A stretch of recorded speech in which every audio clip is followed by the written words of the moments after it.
출애굽기 12장 11절부터 14절까지 봉독하겠습니다. 너희는 그것을 이렇게 먹을지니 허리에 띠를 띠고 발에 신을 신고 손에 지팡이를 잡고 급히 먹으라. 이것이 여호와의 유월절이니라. 내가 그 밤에 애굽 땅에 두루 다니며 사람과 짐승을 물어나고 애굽 나라 가운데 처음 난 것을 다 치고 애굽의 모든 신에게 벌을 내리리라. 나는 여호와로라. 내가 애굽 땅을 칠 때에 그 피가 너희의 거하는 집에 있어서 너희를 위하여 표적이 될지라. 내가 피를 볼 때에 너희를 넘어가리니 재앙이 너희에게 내려 멸하지 아니하리라. 너희는 이날을 기념하여 여호와의 절기를 삼아 영원한 규례로 대대에 지킬지니라. 아멘. 하나님께서 이스라엘 백성을 구원하기 위하여 그 애굽을 치며 바로를 치는 여러 가지 재앙의 결국 최후의 사건으로 모든 장자를 치시는 이 심판의 재앙을 이제 준비하십니다. 애굽 사람뿐만 아니라 애굽 사람들에게 속한 모든 가축들까지라도 모든 생명이 있는 것에 맛은 다 죽이십니다. 상징적으로 말하자면 모두를 죽이시는 겁니다. 여기에서 이스라엘은 그 재앙을 면하며 이 심판이 오히려 이스라엘에게는 구원의 빌미가 되는데, 그 이유는 이스라엘은 어린 양을 잡아서 그 피를 문설주와 인방에 바르고 그 고기를 먹고 이제 하나님께서 그 대적을 치심으로 그 속박되었던 자리로부터 구원함을 또 해방을 얻게 되는 것입니다. 이 어린 양으로 인하여 이스라엘이 심판을 면하는 것은 하나님의 사자들이 땅에 내려와 집집마다 그 심판을 행하러 들어갈 때 문 밖에 발려 있는 그 피를 보고 이 집은 이미 심판을 행했다라고 여겨서 그 집을 넘어갔기 때문에 유월절이라 하는 이름을 가진 이 사건과 그것을 기념하는 절기가 생기게 됩니다. 이러한 어린 양으로 인한 대속과 이 유월절의 내용은 그 예표한 실체가 그 예표하여 하나님이 약속하신 구원의 사건이 예수 그리스도 안에서 이제 신약에 이르러 성취됩니다. 요한복음 6장에 가시면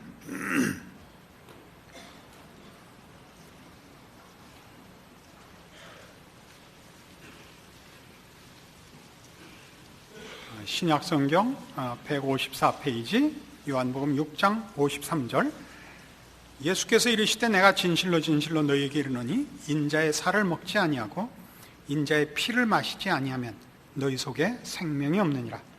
내 살을 먹고 내 피를 마시는 자는 영생을 가졌고 마지막 날에 내가 그를 다시 살리리니 내 살은 참된 양식이요 내 피는 참된 음료로다. 내 살을 먹고 내 피를 마시는 자는 내 안에 거하고 나도 그 안에 거하나니 살아계신 아버지께서 나를 보내심에 내가 아버지로 인하여 사는 것 같이 나를 먹는 그 사람도 나로 인하여 살리라. 이 내용은 유월절로 예표됐던 하나님의 구원의 방법과 그 구원의 내용에 대한 이제 그 실현이며 그 내용의 진실된 실체가 드러나는 장면입니다. 예수 그리스도의 피를 마시고 그 살을 먹는다는 건 예수 그리스도의 대속의 죽음, 그의 죽음을 확인하는 것이요.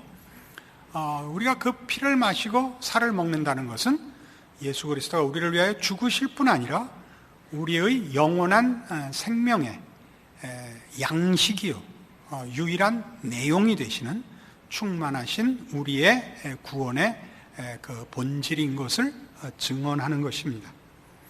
이 같은 사실은 그 유월절이 말하자면 애굽으로부터의 해방만을 의미하는 것이 아니고 손에 지팡이를 잡고 급히 고기를 먹고 무교병을 먹음으로써, 그러니까 누룩을 넣지 않은 떡, 그러니까 발효시킬 시간이 없단 말이죠.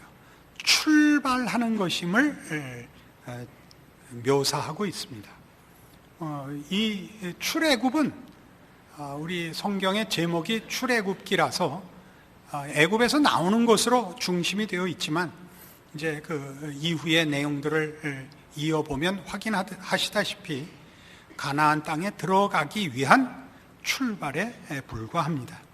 그러니까 진정한 의미는 이 출애굽은 억압되고 노예 생활을 하던 신약 시대적인 용어를 쓰자면 죄와 사망과 저주와 심판으로부터의 구원이며 적극적으로 영생과 의와 진리와 거룩과 생명으로의 출발입니다.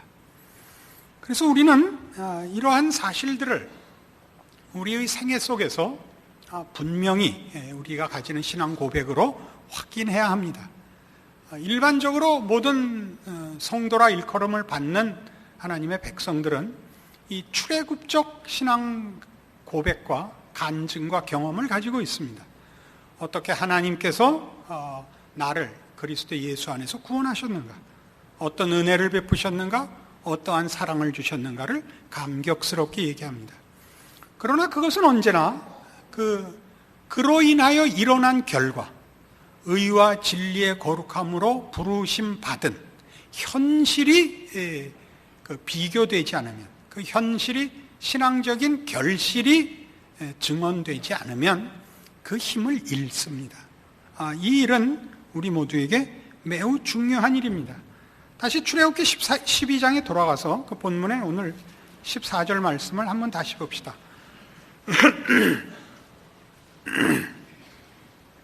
너희는 이날을 기념하여 여호와의 절기를 삼아 영원한 규례로 대대에 지키라 라는 명령을 받습니다.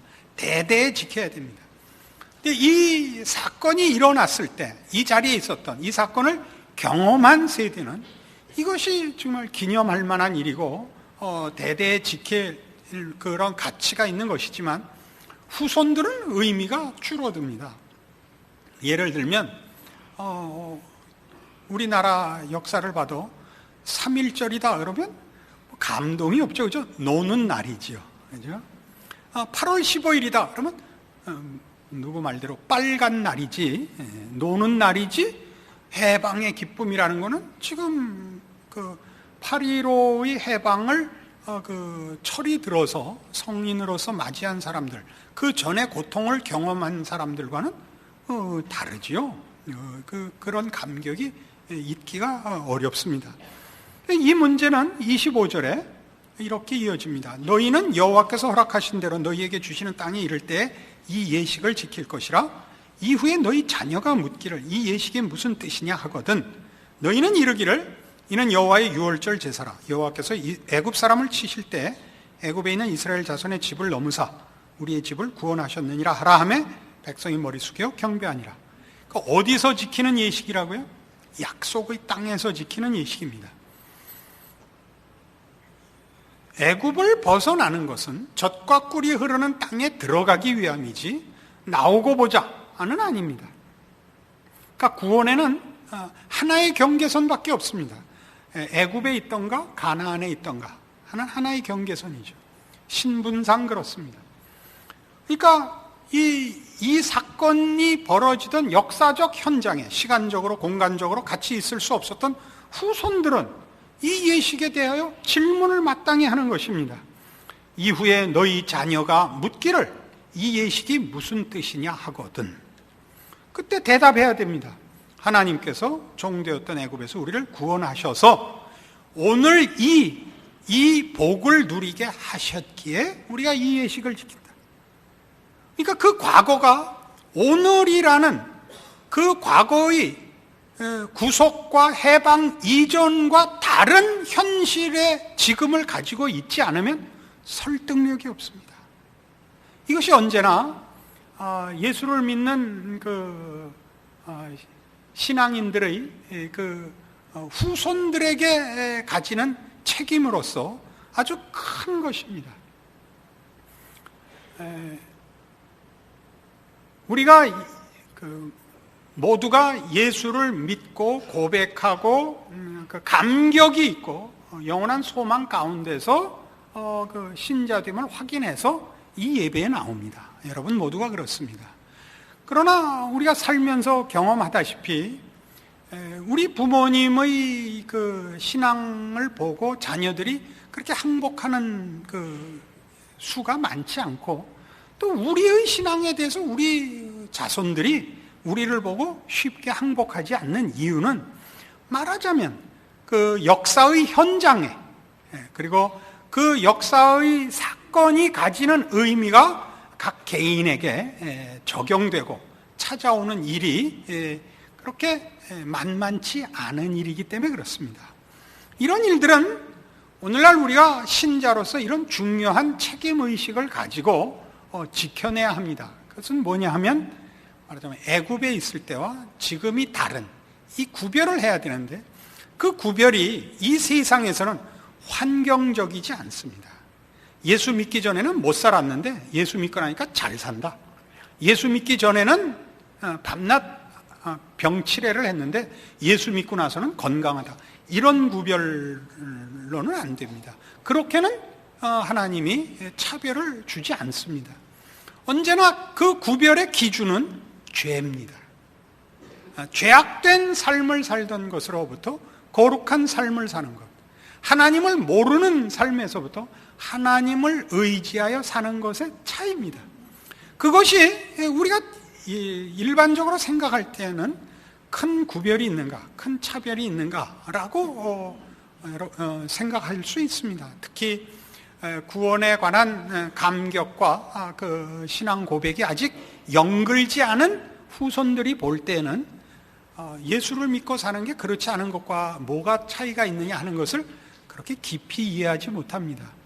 그러나 우리 먼저 믿은 기성세대가 가져야 하는 싸움은, 이 세상의 것으로 우리 영혼을 만족시킬 수 없다는 사실, 그리고 우리의 싸움이 영적인 싸움이며 죄와의 싸움이기 때문에 그것이 전인적인 싸움이라는 것을 보여주셔야 됩니다. 이걸 세속적이고 물질적인 싸움으로 가지고 가면 기독교는 힘을 잃습니다. 세상에서 성공하고 세상의 목적을 이루는 것은 신앙의 방법으로는 이루어지지 않습니다. 그것은 세속적인 방법을 쓸 때 더 잘 이루어집니다. 그런 차원에서 우리가 가지는 이 신앙의 약점들은 주로 어느 곳에 기인하고 있느냐 하면 이런 데 기인하고 있습니다. 마태복음 16장 16절 이하에 있는 베드로의 이런 고백을 기억해 봅시다. 주는 그리스도시요 살아계신 하나님의 아들이십니다. 예수님께서 그 고백을 기뻐 받으시고 너는 베드로라, 내가 이 반석 위에 내 교회를 세우노니 음부의 권세가 이기지 못하리라. 또 내가 천국 열쇠를 네게 주노니 네가 땅에서 무엇이든지 매면 하늘에서도 매일 것이요 땅에서 무엇이든지 풀면 하늘에서도 풀리리라. 이렇게 되어 있습니다. 이게 말하자면 조직된 이 조직의 교회, 이 건물과 기구를 가진 이 공동체로서의 교회만을 의미하지 않고 모든 성도들, 하나님께서 그리스도 예수 안에서 하나님의 백성으로 부른 모든 사람에게 주어진 것입니다. 그런데 이 교회는 음부의 권세가 이기지 못하며 천국 열쇠를 가진 이 교회의 이 모든 권세는 무엇을 근거하여 있냐면 신앙 고백을 근거하여 있습니다. 그러나 이 신앙 고백은 베드로가 하는 신앙 고백의 열심, 헌신, 진지함, 열정에 근거하는 것이 아닙니다. 우리는 그 구절을 읽을 때 사실은 소리는 내지 않더라도 기미 독립선언문을 낭독하는 마음으로 읽습니다. 이렇게 감동적이고 속에서 저절로 억양이 높아지죠. 주는 그리스도시요 살아계신 하나님의 아들이십니다라고 이렇게 주목이 쥐어지지 이렇게 하품하면서 읽을 수는 없습니다. 그러나 그런 베드로의 헌신 위에 세우는 것이 아니라 교회는 그 신앙 고백의 내용 위에 쓰는 겁니다. 고백의 내용은 뭡니까? 예수가 메시아고 하나님이시라는 사실 위에 섭니다.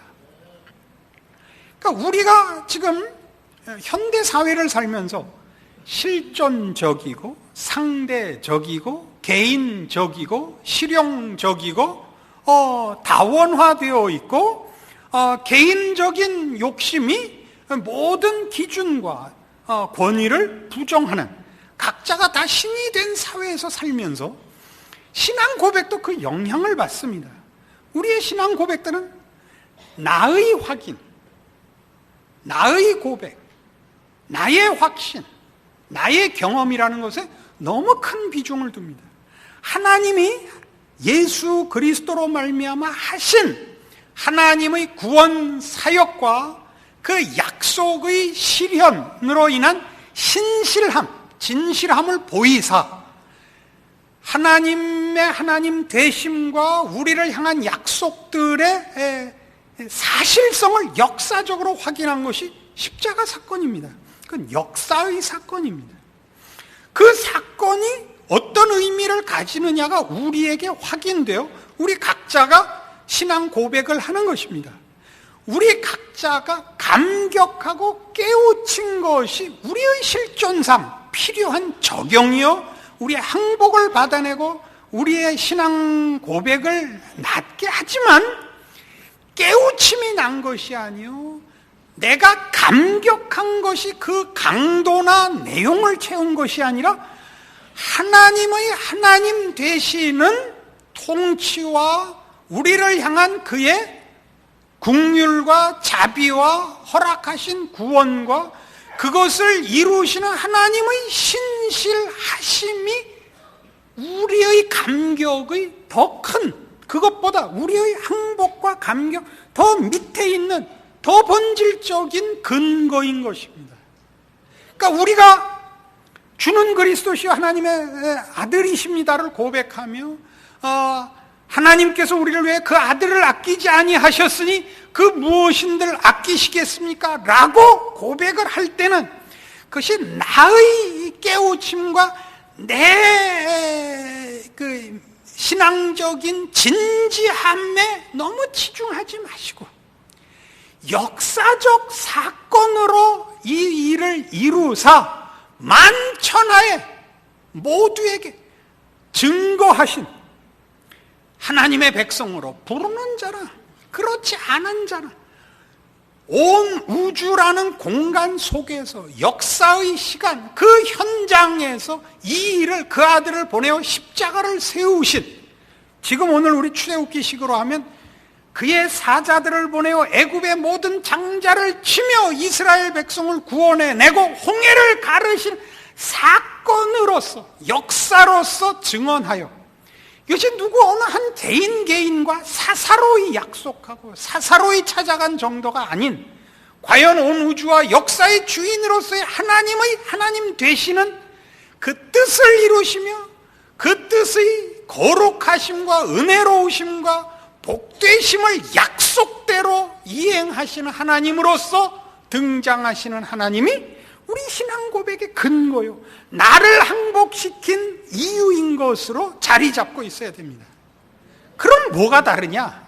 뭐 그렇게 그게 그건데, 내가 나의 항복과 내 감정과 내 확인으로서 신앙의 근거를 가지고 있으면 내 마음에 안 들고 내 뜻과 다른 하나님의 인도하심을 만났을 때는 우리가 불만을 토로하게 됩니다.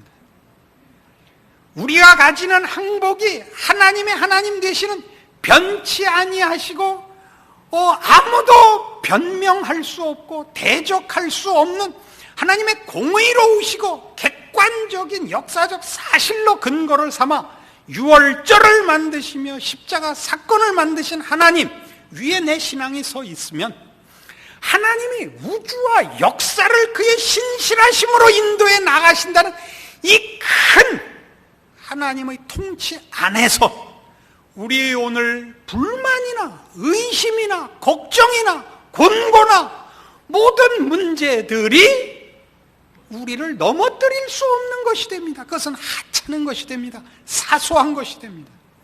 그러나 이런 하나님의 하나님 되심의 근거보다 내 확인이 먼저 섰을 때는, 내 확인이 되지 않을 때, 내 만족이 있지 않을 때 우리는 하나님께 감히 불평하며 하나님께 감히 이러실 수 있습니까? 라는 저항을, 거부를 토로하고 그 순종을 유보하게 되는 것입니다. 여기에 말하자면 우리 모든 성도들이 성도로서 지켜야 하는 책임 있는 신앙생활을 실패하는 아주 큰 이유가 있습니다. 출애굽기 20장에 가보십시다. 출애굽기 20장 1절. 시내산에 이르러 모세가 하나님 앞에 율법을 받으러 올라간 장면입니다. 하나님이 이제 이스라엘 백성들이 지켜야 하는 법을 주시는데 시작이 이렇습니다. 하나님이 이 모든 말씀으로 일러 가라사대 나는 너를 애굽 땅 종되었던 집에서 인도하여 낸 너의 하나님 여호와로라. 그러므로 너는 나 외에 다른 신을 두지 마라. 이렇게 되는 겁니다. 이해하시겠죠? 하나님께서 우리 하나님이 되사 우리에게 요구하시는 모든 것은 하나님이 우리를 더러움과 썩어짐과 무지와 방탕으로부터 구원하여 저주와 심판과 수치스러움에서 구원하여 복되고 거룩하고 가치 있고 아름다운 것으로 부르시는 장면에서 그 복으로서의 요구들이 말하자면 율법의 정신이며 목적이며 오늘날 신자들에게 명하는 모든 신앙적인 계명들인 것입니다. 이것은 하나님이 우리에게 지우는 짐이 아니라 우리의 자초한 썩어짐과 심판으로부터 하나님의 구원을 받아 하나님의 의로우심과 거룩하심으로 이제 채워지는 그의 백성된 특권들을 부여받는 방편으로서 요구되는 법들인 것입니다. 신명기 5장에 가시죠.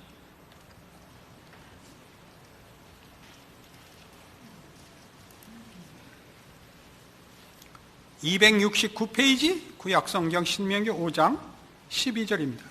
여호와 너의 하나님이 네게 명한 대로 안식일을 지켜 거룩하게 하라. 엿새 동안은 힘써 내 모든 일을 행할 것이나 제7일은 너의 하나님 여호와의 안식인즉 너나 네 아들이나 네 딸이나 네 남종이나 네 여종이나 네 소나 네 낙이나 네 모든 육축이나 네 문 안에 유하는 객이라도 아무 일도 하지 말고 네 남종이나 네 여종으로 너같이 안식하게 할지니라. 너는 기억하라. 네가 애굽 땅에서 종이 되었더니 너의 하나님 여호와가 강한 손과 편팔로 너를 거기서 인도하여 내었나니 그러므로 너의 하나님 여호와가 너를 명하여 안식일을 지키라 하느니라. 왜 안식을 하라고요? 왜 안식을? 이제 죄와 사망의 짐 밑에서의 고난을 쉬라. 이것을 기념하는 것이 안식일입니다. 이것을 기억하고 고백하는 것이 안식일입니다. 그래서 그날을 구별합니다. 우리가 신약시대에 지키는 날은 안식일이 아닙니다. 우리는 주일을 지킵니다. 이 주일, 오늘 우리가 지키는 이 주일을 왜 주일이라고 하냐면 주의 날에 준 말입니다. 주께서 안식 후 첫날 부활하셔서 이스라엘 백성이 유월절을 지켰듯이 우리는 주일을 지킵니다. 우리 하나님께서 그 아들을 보내사 우리를 위하여 그를 십자가에 죽이시고 사흘 만에 부활시키신 날입니다. 우리는 종되었던 애굽에서 떠나 젖과 꿀이 흐르는 땅에 이른 날입니다. 예수 그리스도의 부활 생명에 동참하여 새 생명으로 태어난 날입니다. 주의 부활을 기념하는 것은 주를 고백하는 모든 신자들에게서 그와 연합되어 부활한 그리하여 하나님의 백성으로 새로 태어난 자신을 기념하는 날입니다. 그래서 우리는 이날 모여 예배를 드립니다. 이 예배는 유월절 절기를 지키는 것이 그랬듯이 이 예배에 참여하는 모든 이들이 우리 하나님께서 2000년 전에 그 아들을 보내서 십자가에 우리 죄를 대신하여 그를 못 박아 죽이셨고 그를 부활시켜 우리를 예수와 함께 죄에 대하여 죽고 하나님의 자녀로 새롭게 태어나게 하셨다라는 역사적 사실을 기념하여 오늘 우리가 가지는 모든 신앙 고백과 신자로서의 특권들을 하나님이 일하신 역사적 사건을 근거하여 확인하는 날로 기념하는 것입니다. 이 기념은 유월절 절기를 지키라고 요구한 때에도 그랬듯이 이 예배에 참여하는 모든 그 시대, 그 시간, 그 장소에 없었던 모든 사람들에게 그 사건에 동참케 하는 위력을 가지는 겁니다. 우리 모든 신앙을 고백하는 이들이 이 예배에 참석하여 우리를 구원하기 위하여 일하신 하나님, 약속을 지키신 하나님, 변개치 아니하시는 하나님, 그 구원의 영광된 약속을 시작하신 하나님을 기념하며 감사하며 경배하며 찬양함으로써 그렇게 일하신 하나님이 지금도 일하고 계시고 결국 우리를 승리케 하시리라를 감사하며 찬양하며 경배하는 시간이고, 그런 감격을 아직 누리지 못한 우리 후손들에게 마저 그들로 하여금 우리의 예배 속에 참여하여 십자가 앞에 서는 경험을 갖게 하는 것, 그것이 예배입니다. 설교 시간에 맞춰서 설교 땡 끝나면 도망가는 지신랑은 하지 마십시오.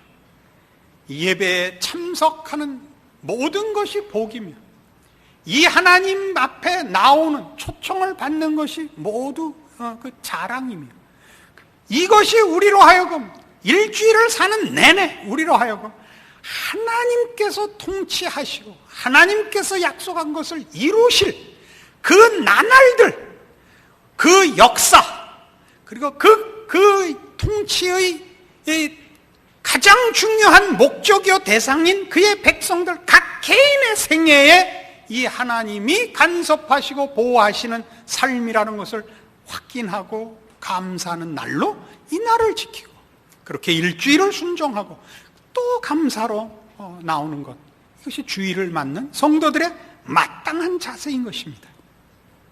이렇게 할 때 여러분 자신의 신앙과 여러분의 자녀들이, 그리고 우리의 이 주의를 지키는 우리를 보는 세상이 우리가 믿는 하나님이 누구인가를 비로소 귀담아 듣게 되는 것입니다.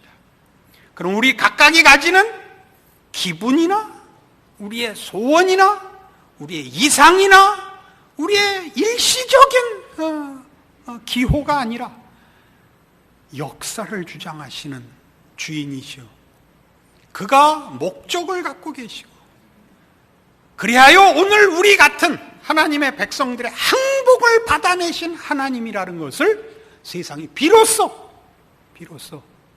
우리를 통하여 증언받게 되는 것입니다.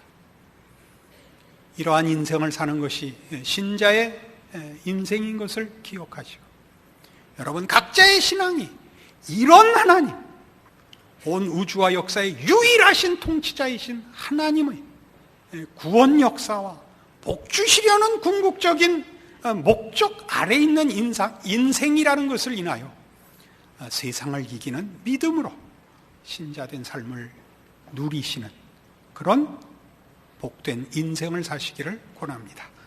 기도하십시다. 하나님 아버지 은혜를 감사합니다.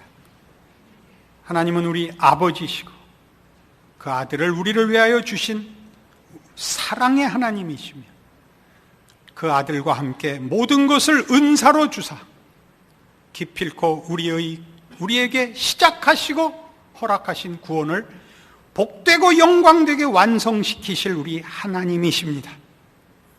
우리가 가지는 오늘날의 신앙 고백에 이제 힘을 더하시고 하나님의 통치하심과 하나님의 주인 되시는 역사와 우주 그 안에 사는 우리의 인생이 하나님을 의지하여 겁날 것이 없다는 신앙 고백을 하는 이 복된 오늘의 말씀이 되게 하사 우리의 인생을 하나님의 자녀다운 승리와 믿음의 승리로 인도하옵소서. 예수님 이름으로 기도합니다. 아멘.